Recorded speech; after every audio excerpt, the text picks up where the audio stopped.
सबों को यीशु सहाय। आज के रविवारी आराधना को आरंभ करते हुए हम साक्षी वाणी से गीत गाएंगे। साक्षी वाणी गीत नंबर 152, साक्षी वाणी गीत नंबर 152। कर विश्वास पापियों का तारनहार। कर विश्वास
परमेश्वर पिता और पुत्र और पवित्र आत्मा के नाम से आमीन।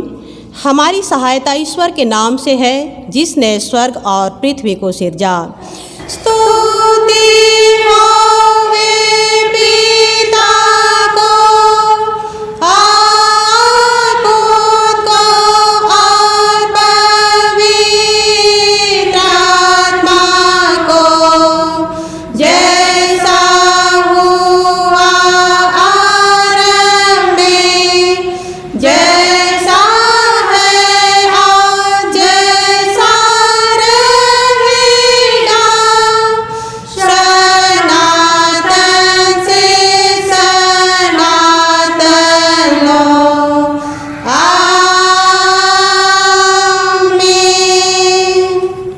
हम ईश्वर के सामने अपने पापों को दीनताई से मान लेवें।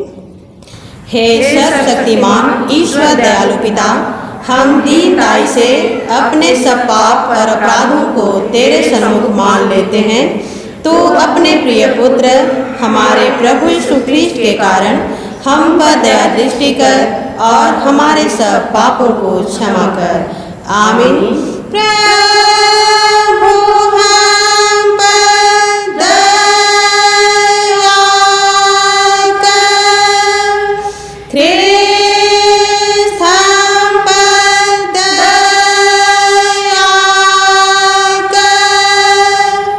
Yeah.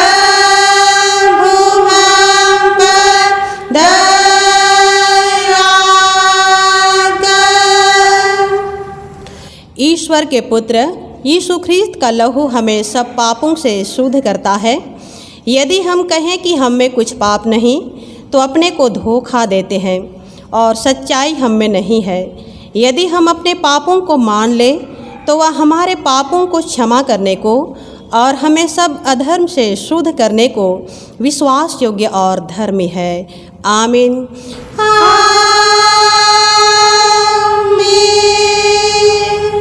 मंडली उठे, सबसे ऊंचे स्थान में ईश्वर का गुण अनुवाद हो।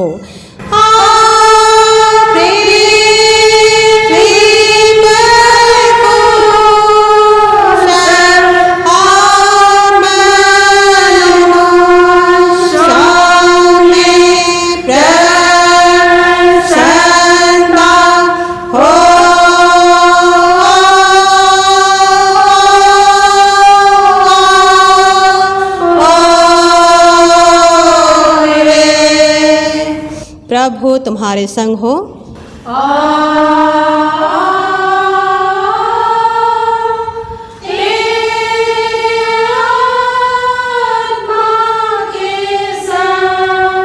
हम प्रार्थना करें। हे प्रिय प्रभु स्वर्गवासी पिता, हम तेरा धन्यवाद करते हैं कि तू अपनी कृपा से हमारा विनाश नहीं चाहता है, परंतु कि हम अपना मन तेरी ओर फिराएं और बच जाएं। हम तेरी विनती करते हैं, अपना पवित्र आत्मा हमको दे कि वह प्रतिदिन हमारे मनों में सच्चा पश्चाताप उत्पन्न करे, हमारे हृदयों में पाप क्षमा और अनंत जीवन की लालसा जन्मे और तेरी अपार कृपा को विश्वास से ग्रहण करने और उसमें स्थिर रहने के लिए हमको सामर्थ्य दे। हर प्रकार की परीक्षा में हमको संभाल कि जिससे अनुग्रह के द्वारा अंत में परम सुखी हो जाएं, हमारे प्रभु यीशु ख्रीस्ट के कारण। आमीन।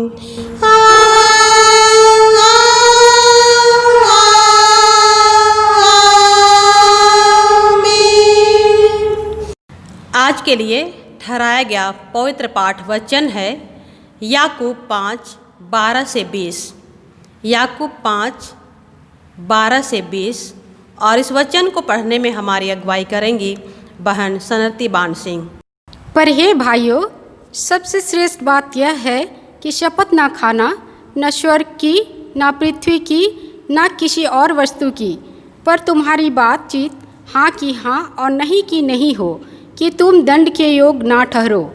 यदि तुम में कोई दुखी है तो वह प्रार्थना करे, यदि आनंदित है तो वह स्तुति के भजन गाए। यदि तुम में कोई रोगी है तो कलीसिया के प्राचीनों को बुलाए और वे प्रार्थना प्रभु के नाम से उस पर तेल मलकर उसके लिए प्रार्थना करे, और विश्वास की प्रार्थना के द्वारा रोगी बच जाए और प्रभु उसको उठ खड़ा करेगा। और यदि उसने पाप भी किए हो तो उसकी भी क्षमा हो जाएगी। इसलिए तुम आपस में एक दूसरे के सामने अपने अपने पापों को मान लो और एक दूसरे के लिए प्रार्थना करो, जिससे चंगे हो जाओ। धर्मी जन की प्रार्थना के प्रभाव से बहुत कुछ हो सकता है। एलिया भी तो हमारे समान दुख सुख भोगी मनुष्य था, और उसने गिड़गिड़ाकर प्रार्थना की कि मेघ ना बरसे, और 3.5 वर्ष तक भूमि पर मेघ नहीं बरसा। फिर उसने प्रार्थना की तो आकाश से वर्षा हुई और भूमि फलवंत हुई। हे मेरे भाइयों, यदि तुम में कोई सत्य के मार्ग से भटक जाए और कोई उसको फेर लाए, तो वह यह जान ले कि जो कोई किसी भटके हुए पापी को फेर लाएगा, वह एक प्राण को मृत्यु से बचाएगा और अनेक पापों पर पर्दा डालेगा। यहाँ तक। आमीन। तेरा धन्यवाद होवे हे ख्रीष्ट यीशु। Hallelujah, hallelujah, hallelujah, hallelujah.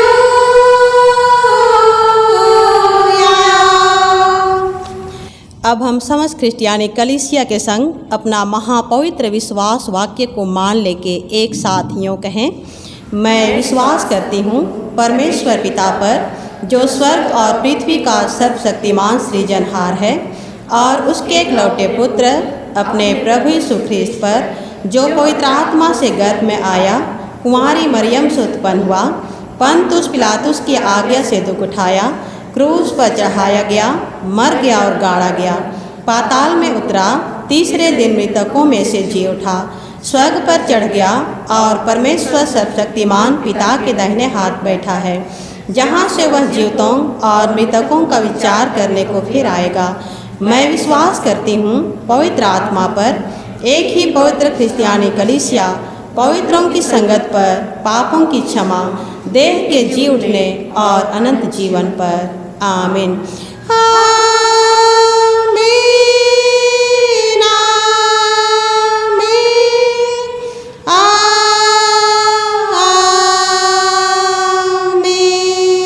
हम आराधना के लगातार में दूसरा गीत गाएंगे, साक्षीवाणी गीत नंबर 329। साक्षीवाणी गीत नंबर 329। संसार का सबसे बड़ा वैद वह है हमारा यीशु।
तुम्हें हमारे पिता परमेश्वर और प्रभु यीशु ख्रीस्त की ओर से अनुग्रह और शांति बहुतायत से मिले।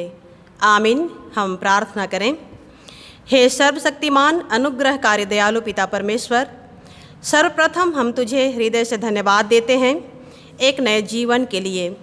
तू तो हम हर एक पापी मानव से इतना प्यार किया है प्रभु, जिसके कारण हर विकट परिस्थिति में हमें हर पल संभाला है और हर आने वाले परीक्षाओं से निकाला है कि हम तेरे प्यार को समझकर भटकाव का जीवन नहीं पर तेरे निकट रहकर धन्य जीवन जिए। इस वक्त तेरे पवित्र हाथ में जिम्मा होते हैं प्रभु, हमें तू ही संभाल और इस समय वचन के माध्यम से तेरी आवाज़ को सुनने में हमारी सहायता कर कि दिन प्रतिदिन तेरा वचन हमारे पाँव के लिए दीपक और मार्ग के लिए उजियाला बन जाए। यीशु नाम में विनती सुन और अनुग्रह से ग्रहण कर, आमीन। आज के लिए दिया गया उपदेश वचन है मत्ती रचित सुसमाचार अध्याय 9 पद संख्या 1 से 8। मत्ती 9 1 से 8। शीर्षक में दिया गया है लकवे के रोगी को चंगा करना। फिर वह नाव पर चढ़कर पार गया और अपने नगर में आया, और देखो कई लोग लकवा के एक रोगी को खाट पर रखकर उसके पास लाए। यीशु ने उनका विश्वास देखकर उस लकवे के रोगी से कहा, हे पुत्र, ढाढ़स बांध, तेरे पाप क्षमा हुए। इस पर कई शास्त्रियों ने सोचा, यह तो परमेश्वर की निंदा करता है। यीशु ने उनके मन की बातें जानकर कहा, तुम लोग अपने अपने मन में बुरा विचार क्यों कर रहे हो? सहज क्या है यह कहना, तेरे पाप क्षमा हुए, या यह कहना, उठ और चल फिर? परंतु इसलिए कि तुम जान लो कि मनुष्य के पुत्र को पृथ्वी पर पाप क्षमा करने का अधिकार है। तब उसने लकवे के रोगी से कहा, उठ, अपनी खाट उठा और अपने घर चला जा। वह उठकर अपने घर चला गया। लोग यह देखकर डर गए और परमेश्वर की महिमा करने लगे, जिसने मनुष्यों को ऐसा अधिकार दिया है। आमीन। प्रभु में प्रिय ख्रिस्ट विश्वासियों, मरकुस रचित सुसमाचार के 2 अध्याय के पहले पद से हमें पता चलता है कि यह घटना कफरनहूम में हुई है, और मत्ती 9 अध्याय के 1 पद के वचन में पाते हैं, लिखा है कि वह अर्थात यीशु नाव पर चढ़कर पार गया और अपने नगर में आया। इस समय तक यीशु का इतना संबंध इस नगर से हो गया था कि यह नगर यीशु का नगर माना जाने लगा था, और यीशु के सेवा कार्य का केंद्र भी ये नगर अर्थात कफरनहूम बन गया था। तो यीशु अभी घर में है, और उस घर में वचन सुनने वालों की भीड़ के कारण द्वार के पास भी जगह नहीं थी, और यीशु वचन सुना रहा था। इतने में झोले के मारे हुए एक आदमी को, जिसको दूसरा वचन कहता है कि लकवाग्रस्त व्यक्ति को, उसके दोस्त खाट पर उठाकर वहाँ लेकर लाए। लूका सुसमाचार के वर्णन में बताया गया है कि भीड़ के कारण उसके पास पहुँचना संभव नहीं था, पहुँच ही नहीं सकते थे, इतनी भीड़ थी। इसीलिए रोगी के दोस्त क्या करते हैं कि उस छत को जिसके नीचे यीशु था खोल दिए, और उस खाट पर जिस पर लकवाग्रस्त व्यक्ति पड़ा था उसे खाट समेत यीशु के पास उतार दिए, खाट समेत उतार दिए। उनके दोस्तों के मन में इस बात का पूरा विश्वास और भरोसा था, इस बात की निश्चयता थी कि जरूर यीशु इन्हें ठीक करेंगे ही। लकवाग्रस्त व्यक्ति जिनका जीवन दूसरों पर आश्रित था, खुद से ना तो वो चल सकता था, खुद से ना वो बोल सकता था, बैठ सकता था, ना खा पी सकता था। इनका जीवन बिल्कुल शून्य हो चुका था, वो अपने से कुछ भी नहीं कर सकता था। उनकी दिनचर्या दूसरों के भरोसे टिकी हुई थी। उनके दोस्तों को उनकी स्थिति देख करके बहुत बुरा लगता था। लगता था होगा, काश मेरे दोस्त के लिए हम कुछ कर पाते, काश मेरे दोस्त के लिए हम कुछ कर पाते। और ये यीशु के कार्यों और जीवन से भली भांति परिचित हो चुके थे अब तक, और इस बात की उनको पूरा निश्चयता हो चुकी थी कि यीशु के पास इसे ले जाएंगे तो जरूर मेरे दोस्त को चंगाई मिलेगी, इस बीमारी से छुटकारा पाएगा। यहाँ मित्रों के विश्वास के द्वारा ये लकवाग्रस्त व्यक्ति लाया गया। उसके मित्र ना होते तो वह आदमी कभी भी यीशु के पास नहीं आ सकता था, उसके सामने नहीं आ सकता था। वह इतना निराश हो चुका था कि हो सकता है कि उसके दोस्त उसके इच्छा के विरुद्ध उसे यीशु के सामने लाए होंगे। कुछ भी हो, पर इतना निश्चित है कि वह अपने दोस्तों के विश्वास के कारण उस बीमारी से छुटकारा पाया, बचाया गया। आज भी हमारे बहुत सारे मित्र होंगे, दोस्त होंगे जो प्रभु यीशु को नहीं जानते, परवाह नहीं करते या यीशु के विरोधी हैं, तो हमें एक मसीह होने के नाते प्रयास करनी चाहिए कि उसे यीशु के सामने लाएं, उसके समक्ष लाएं। हम किसी मनुष्य को उसकी इच्छा के विरोध यीशु को अपनाने या मानने के लिए बाध्य नहीं कर सकते, पर इतना हम प्रयास तो कर सकते हैं कि उसे यीशु की उपस्थिति में ले आएं। प्यारे ख्रिस्ट विश्वासी भाई तथा बहनों, जैसे इस झोले के मारे हुए मनुष्य को उसके दोस्त लेकर लाए, यीशु के पास लाए, पर लाने के बाद क्या होता है कि यीशु उन्हें चंगाई नहीं देते, बल्कि पहले उससे यीशु कहते हैं कि हे पुत्र, ढाढ़स बांध, तेरे पाप क्षमा हुए। इसके दो कारण थे। फलस्तीन देश में साधारणतया यह माना जाता था कि सब बीमारी पाप के कारण आती है, सब बीमारी पाप के कारण आती है। जब तक पाप क्षमा ना हो जाए तब तक कोई बीमारी अच्छी नहीं की जा सकती, छुटकारा वो व्यक्ति नहीं प्राप्त कर सकता। यीशु के समय में रूढ़िवादी विश्वास यही था कि दुख और पाप में अभिन्न संबंध है। इसलिए निश्चित है कि यदि इस बीमार व्यक्ति को यह निश्चय ना हो जाता कि उसके पाप क्षमा किए गए तो वह कभी अच्छा ना होता। इसी कारण उसे भी पक्का निश्चय था कि उसकी बीमारी उसके पाप के कारण से ही है। वो लकवा पाप के कारण से ही उनके शरीर में आया हुआ है, और पाप क्षमा के निश्चय के बिना उसे उस बीमारी से चंगाई कभी नहीं प्राप्त होती। वास्तव में आधुनिक युग में भी आधुनिक औषधि शास्त्र भी इस बात से सहमत हैं कि मन का शरीर की हालात पर प्रभाव पड़ता है। इस बात से अभी भी सभी सहमत हैं। यदि मनुष्य का मन स्वस्थ नहीं है तो उसका पूरा शरीर भी स्वस्थ नहीं रह सकता। मैं एक घटना पढ़ रही थी कि एक लड़की की खून की कमी के कारण बीमारियां थी और वह बहुत कमज़ोर हो चुकी थी। बहुत दिन इलाज कराने के बाद भी वह ठीक नहीं हो पा रही थी। इलाज का उसके जीवन में, उनके शरीर में कोई फर्क नहीं पड़ रहा था, और इसीलिए उसे पहाड़ी क्षेत्र में भेजे जाने की सलाह दी गई। वह पहाड़ी क्षेत्र में गई और वहाँ के शांत वातावरण में वह बहुत दिन रही, और वहाँ रहते हुए वो बिल्कुल ठीक भी हो गई। कहा भी गया है कि मन चंगा तो कठौती में गंगा।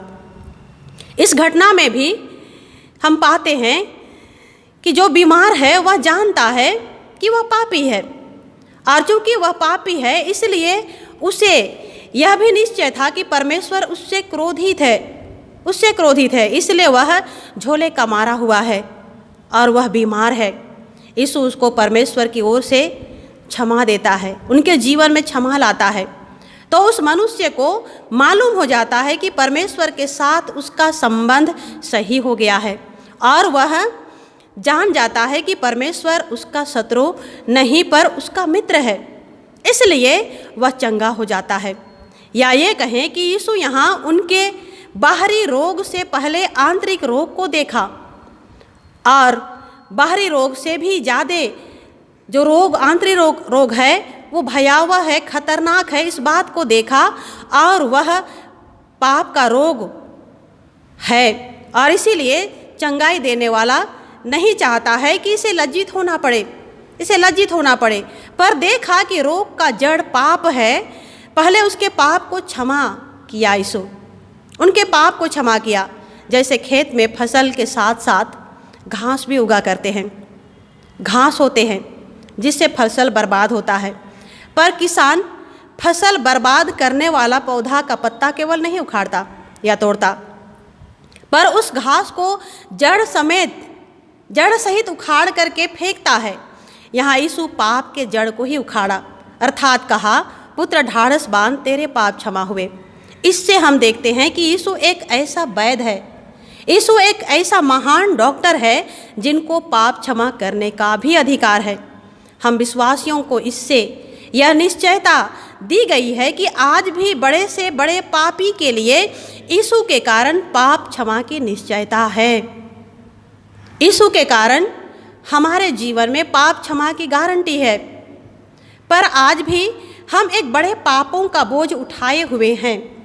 आज भी हम बड़े पापों का बोझ उठाए हुए चलते फिरते हैं, जिसके कारण यही पाप हमें परमेश्वर से मिलने नहीं देती है, उससे अलग रखने का प्रयास करती है।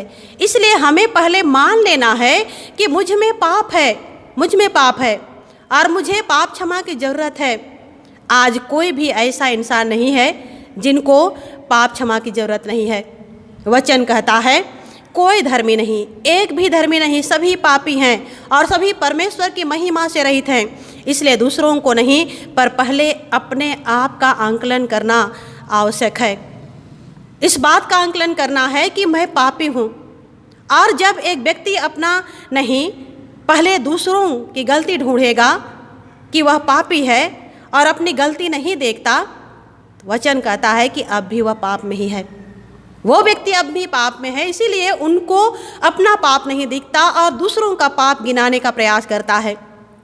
दूसरी बात यहाँ ये देखते हैं कि जो पाप में है, जो व्यक्ति पाप में है, वो अपने में पता लगा लेगा, इस बात का पता लगा लेगा, क्योंकि बार बार वह झूठ बोलेगा, बेवजह झूठ बोलेगा, क्योंकि वह उसका अब तक आदी हो चुका होता है और वह आदत उसका स्वभाव बन जाता है। और इसीलिए वह झूठ बोलने का प्रयास करता है, बिना वजह झूठ बोलने का प्रयास करता है। और इसीलिए उस व्यक्ति को अपने में अनुमान लगा लेना चाहिए कि मैं पापी हूँ, मुझ में पाप है। तीसरी बातें हम यहाँ देखते हैं कि जो पाप में बना रहता है उसकी आंखें अंधी हो जाती है। जो पाप में बना रहता है उसकी आंखें अंधी हो जाती है, आँखों में पर्दा लग जाता है, कुछ दिखाई नहीं देती, कान भी बंद पड़ जाते हैं। वचन कहता है कि संसार का हाकिम उनके आँख को, इस संसार का हाकिम शैतान उनके आँख को इतना अंधा कर दिया है और कान को इतना बहरा कर दिया है कि देखते हुए भी उस व्यक्ति को दिखाई नहीं देती और सुनते हुए भी उसे सुनाई नहीं देगी। पाप दूसरी ओर ये भी पाते हैं कि पाप बदले की भावना लेकर चलता है। पाप बदले की भावना लेकर चलता है, अपने बारे सिर्फ सोचता है, दूसरों के बारे वो कभी नहीं सोचेगा, भलाई की बातों को नहीं सोचेगा।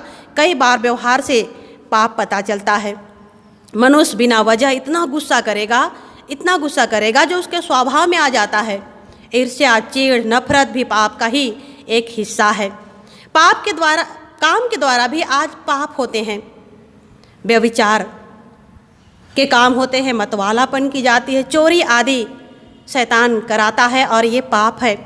शादीशुदा होकर के भी दूसरे के साथ अगर कोई है तो दूसरे के साथ रहने की वह सोचता है और सोच रहा है, तो ये भी पाप है। यह परमेश्वर की नज़र में दंडनीय अपराध है कि अपने जीवन साथी को छोड़ करके किसी और के बारे वह सोचे, तो यह दंडनीय अपराध है, क्योंकि विवाह परमेश्वर की ओर से दिया गया एक बहुत ही सुंदर और पवित्र बंधन है। प्यारे ख्रिस्ट विश्वासी भाई तथा बहनों, हम किसी के प्रति गलत सोच रखते हैं तो ये भी हमारे लिए पाप है। किसी को गलत नज़र से हम देखते हैं तो वो भी पाप है, क्योंकि मौका मिलता तो जरूर करके वो पाप हो जाता। भलाई करने की क्षमता है और हम भलाई नहीं करते तो ये भी पाप है। और ये एक पाप एक बीमारी है। एक मनुष्य के जीवन में ये एक बीमारी के समान है और इस बीमार से छुटकारे के लिए आज एक व्यक्ति को परमेश्वर के मदद की ज़रूरत है। ये व्यक्ति भले ही मित्रों के द्वारा यीशु के पास लाया गया, दूसरों के द्वारा यीशु मसीह के पास लाया गया, पर यीशु पहले उसके पाप को क्षमा किया। उनके जीवन में जो पाप व्याप्त था उसे क्षमा किया। पर इसके कारण वचन में पाते हैं कि शास्त्रियों को, जो उस समय के गणमान्य लोग थे, उनको ठोकर लगती है कि यीशु ने पाप क्षमा करने का साहस किया है। पाप क्षमा करने का अधिकार तो केवल परमेश्वर को है, यीशु मसीह को नहीं, ऐसा वे लोग सोचते हैं। इसीलिए कहने लगे कि इसने परमेश्वर की निंदा की है। यीशु ने उनसे कोई तर्क वितर्क नहीं किया, पर उन्हीं से वह पूछता है कि सहज क्या है, यह कहना कि तेरे पाप क्षमा हुए, या यह कहना कि उठ और चल फिर। शास्त्री यह मानते थे कि बीमार व्यक्ति उस समय तक चल फिर नहीं सकता है जब तक उसके पाप क्षमा ना किए जाएं। इस तरह से यीशु उस लकवाग्रस्त को चला फिरा सकता है, तो यह इस बात का प्रमाण है कि उसके पाप क्षमा हुए हैं, उसकी पाप क्षमा की गई। इस तरह से यीशु यह प्रकट कर दिया कि वह पापों को क्षमा कर सकता है। आज भी वो पापों को क्षमा कर सकता है और शरीर को भी स्वस्थ कर सकता है। इसलिए प्यारे ख्रिस्ट विश्वासी भाई तथा बहनों, आइए, अगर हम गुनाहों में जी रहे हैं तो हमें परमेश्वर के पास आना है। हम मन को कठोर ना करें। पहला यूहन्ना 1 अध्याय के 9 पद में कहा गया है कि यदि हम अपने पापों को मान लें तो वह हमारे पापों को क्षमा करने और हमें अधर्म से शुद्ध करने में विश्वास योग्य और धर्मी है। आमीन। आइए हम प्रार्थना करें। महान अनुग्रहकारी दयालु पिता परमेश्वर, इस घड़ी हम संपूर्ण मन हृदय से तेरे सन्मुख आते हैं। हम पापी मनुष्य हैं प्रभु, हमेशा अधर्म में जीवन व्यतीत करते हैं। हमारा मन, हमारा जीवन इस सांसारिक मोह माया में भटक गया है, तो हमारे जीवन को ऐसे स्थिति से निकालना चाहता है और अपने वचन के माध्यम से आईना दिखाता है कि हम अपने जीवन को देखें, पहचानें और उस भयावह जीवन से निकलकर तेरे पास आएं। प्रभु, हमारी सहायता कर, हमारे पापों को क्षमा कर, दीन विनती यीशु नाम में सुन और अनुग्रह से ग्रहण कर। आमीन। और ईश्वर की शांति जो समस्त ज्ञान से ऊर्ध्व है, ख्रीस्त यीशु में प्रत्येक के हृदय और मन की रक्षा करे। आमीन।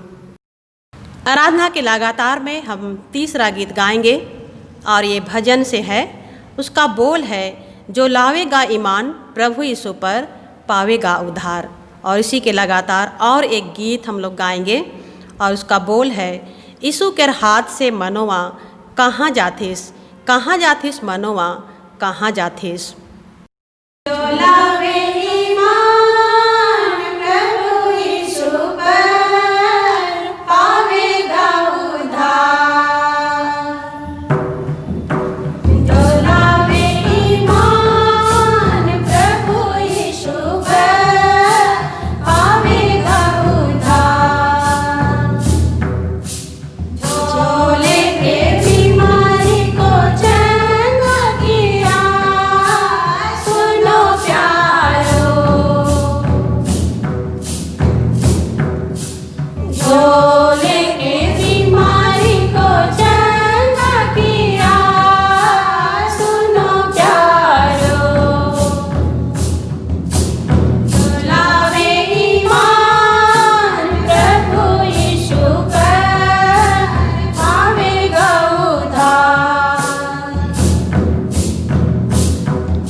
कहाँ जाति से मनवा कहाँ जाति से हो।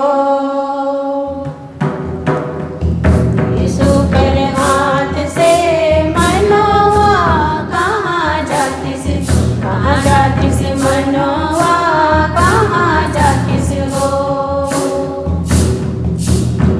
तनिक तो सोच ले रास्ता जे बहुत दूर, तनिक तो सोच ले रास्ता जे बहुत दूर। यीशु कर हाथ से जाबे होले तोहे रह जाबे मनवा, जाबे होले तोहे रह जाबे।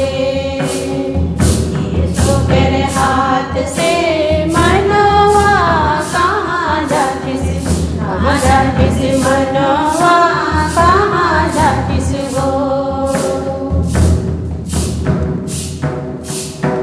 सुनिले हो मनवा यीशु तोके बोलाते,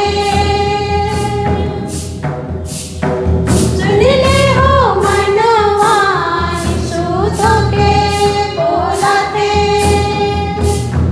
कहते मनवा नया जीवन मोय देखूं तोके, मनवा नया जीवन मोय देखूं तोके। यीशु के हाथ से मनवा कहाँ जाति से, कहाँ जाति से मनवा कहाँ जाति से हो। यीशु के हाथ से मनवा कहाँ जाति से, कहाँ जाति से मनवा कहाँ जाति से हो।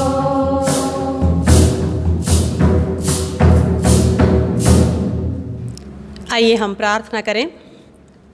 सर्वशक्तिमान महान पिता परमेश्वर, हम तुझे हृदय से धन्यवाद देते हैं। आज पूरे आराधना के क्रम में हमारी सहायता किया, सुनने के लिए कान दिया, देखने के लिए आँख दिया, हमारे जीव को तेरी महिमा के लिए इस्तेमाल किया है। धन्यवाद देते हैं प्रभु। आने वाले हर एक पल में तेरी संगति में बनाए रखना कि निरंतर हर एक नए दिन को तेरी इच्छानुसार व्यतीत कर सकें। संसार और शैतान के हर एक परीक्षा में विजयी जीवन हासिल करने का जीवन दे। हमेशा तेरे डर, भय और प्रेम में बनाए रखना। हमारे पूरे परिवार को, जिसे एक मंडली या झुंड के रूप में तूने दिया है, रक्षा करना। हर एक जन को हमेशा हर एक आशीषों को पहचान कर परमेश्वर प्रेम और पड़ोसी प्रेम में बने रहने में मदद करना। जितने भी जवान युवतियां हैं उनकी अगुवाई कर कि वे संसारिक आनंद में खो ना जाएं, पर हमेशा सृजनहार परमेश्वर को स्मरण करते हुए जीवन बिताने पाएं और निरंतर भविष्य निर्माण के पथ पर बढ़ने पाएं। हर एक को अच्छी तैयारी के साथ बढ़ने में मदद कर। जितने भी बीमार से ग्रसित हैं अपने चंगाई हाथों से छूकर चंगाई दान दे। चंगाई जीवन के लिए हमेशा तेरी ओर निहार सकें। हमारे जीवन में जो पाप का रोग फैला हुआ है, जिससे जीवन मैला हो गया है, पश्चातापी जीवन के साथ तेरे पास आते हैं प्रभु। हमें अपने अनमोल लहू से शुद्ध कर और निरंतर पवित्र जीवन जीने में मदद कर।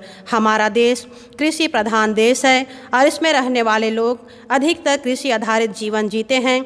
जितने भी कड़ी मेहनत करके खेती बाड़ी करते हैं, काम का पूरा फल प्राप्त करने दे। हमारे आत्मिक जीवन के लिए जितने भी वचन रूपी बीज बोए जा रहे हैं, हमारे हृदय को अच्छी भूमि बनने में मदद कर कि हमारे जीवन से 100 गुना 60 गुना फल उत्पन्न होने पाए। हर एक विश्वासियों के विश्वास की रक्षा कर। हमें जो कार्य क्षेत्र दिया है, विश्वस्ततापूर्वक कार्य करने में मदद कर कि हमारे काम और जीवन के द्वारा तेरी गवाही होने पाए। जितने भी स्वस्थ कर्मी हैं उनकी हिफाजत कर। हर आने वाले बीमारी से बचाए रखना कि स्वस्थ रहकर मरीजों को अच्छी सेवा दे सकें। हमारी सहायता कर प्रभु कि शैतान को आनंदित होने का मौका ना दे सकें। जितने भी दान तेरे नाम से अर्पण करते हैं, सभी दानों को अपने पवित्र काम के लिए ग्रहण कर। आने वाले हर एक पल हमें ना छोड़, बल्कि इमानुएल बनकर हमारे साथ रह कि शैतान हमें भटकाने न पाए। सत्य से कमर कसकर, धार्मिकता का झिलम पहनकर पाँव में मेल के सुसमाचार की तैयारी के जूते पहनकर विश्वास की ढाल लेकर स्थिर बनाए रख कि हम शैतान के सब जलते तीरों को बुझा सकें। साथ ही हमें जो हथियार दिया है प्रार्थना, हम परिवार होकर, व्यक्तिगत जीवन में होकर, संस्थागत जीवन में होकर इस हथियार को धारण किए रहें। इसमें हमारी मदद कर। हमारे जितने भी जवान जो देश की रक्षा कर रहे हैं उनको सुरक्षा तो आप दे। देश विदेश में जितने ख्रिस्त विश्वासीगण हैं उन सबकी सुधि ले। अब तक के जीवन में हमने जो गुनाह किया है हमारे गुनाहों को क्षमा कर। दीन बिनती यीशु नाम में सुन और अनुग्रह से ग्रहण कर। आमीन। एक साथ मिलकर हम प्रभु की प्रार्थना से प्रार्थना करें। हे हमारे पिता, तू जो स्वर्ग में है, तेरा नाम पवित्र किया जाए, तेरा राज्य आए, तेरी इच्छा जैसे स्वर्ग में है वैसे इस पृथ्वी पर भी होवे। हमारी प्रतिदिन की रोटी आज हमको दे और हमारे अपराधों को क्षमा कर जैसे हम भी अपने अपराधियों को क्षमा करते हैं। और हमको परीक्षा में मत डाल परंतु बुरे से छुड़ा, क्योंकि राज और पराक्रम और महात्म सदा तेरे ही हैं। आमीन।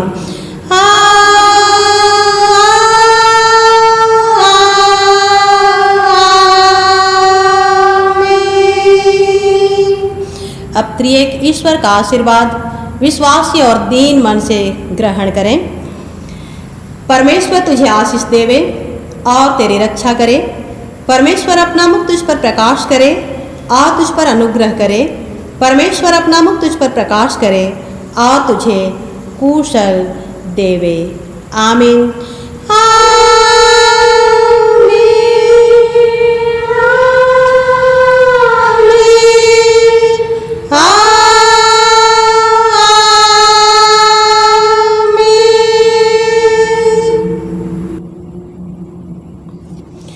यीशु सहाय।